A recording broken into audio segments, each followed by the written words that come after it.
Welcome back. You're watching Commodity Champions. Let's shift focus to our third commodity, which is spices. I spoke to Rajiv Shah of Everest and Kirandeep Swani of Swani Spices, and I began by asking Rajiv about the ongoing debate in the spices sector over organized versus unorganized, and what does it mean for India?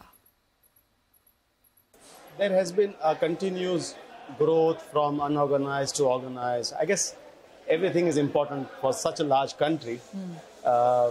Eventually, the organized sector is growing in leaps and bounds every year, and we cannot have any complaint on it. All right. Would you say that the branded really works, and would you say it is about standalone spices, or is it the blended which seems to be doing better?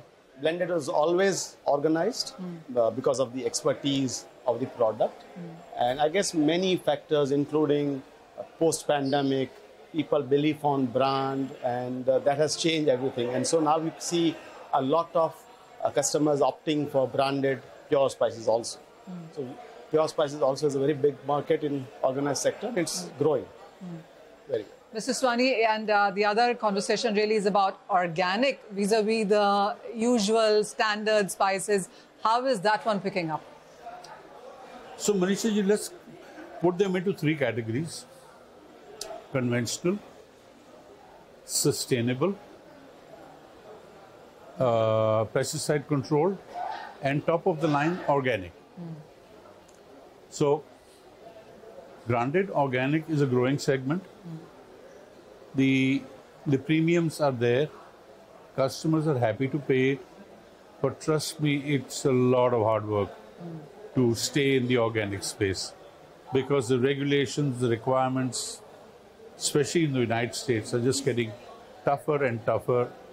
And the certifying bodies here themselves don't know whether they're coming or going. Quite a few of them have been disqualified. The people who are there are just running scared. And the backlash is coming on us. So organic is becoming a more and more difficult space to be in. But then, as we say, where there's a challenge, there is an opportunity. It is, sure. And India being the major producer, consumer and exporter as well, how has the conversation been with major importer countries, that is? It's, Manisha ji, thing is, the customer very rarely today, in today's environment, post-COVID, argues on price. A couple of percent here and there, but the most important thing for them is quality and consistency of quality. That's most important. You look at the number in sense of exports, the year clearly hasn't been so bad. I mean, yes, there was a decline in June. July saw a pickup yet again. The year clearly has seen more positives in sense of export numbers than declines. But it works two ways. Now, let's take an example of Jeera. Starting of the season, it was 200, it's 600. Yeah, right. The export has definitely been impacted. And Rajiv will probably bear me out on the domestic. I don't know whether he's seen a drop in sales or not. Have you, Rajiv? Not. I can't say that there is a drop in sales, but the problem is, if the market is so volatile, at what price do I sell? I can't have a new MRP every morning. And if in a month, if I have 200 rupees up or 100 rupees up, I can't keep on changing. Having said that, you now see a lot of brands or unorganized sector and the adulteration part and everything happening. Yeah. Luckily for Everest, the sales have been not stagnant, it has been going up.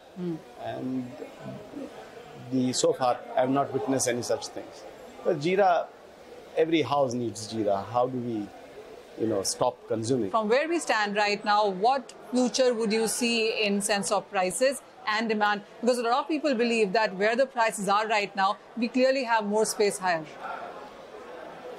Well, you're putting me in the dock again.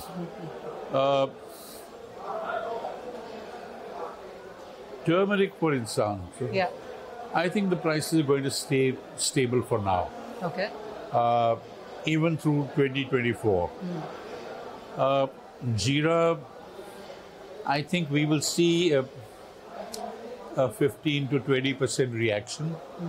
But in March 24, when the crop comes, chilies, yes, we will see a decline closer to the end of the year or early next year.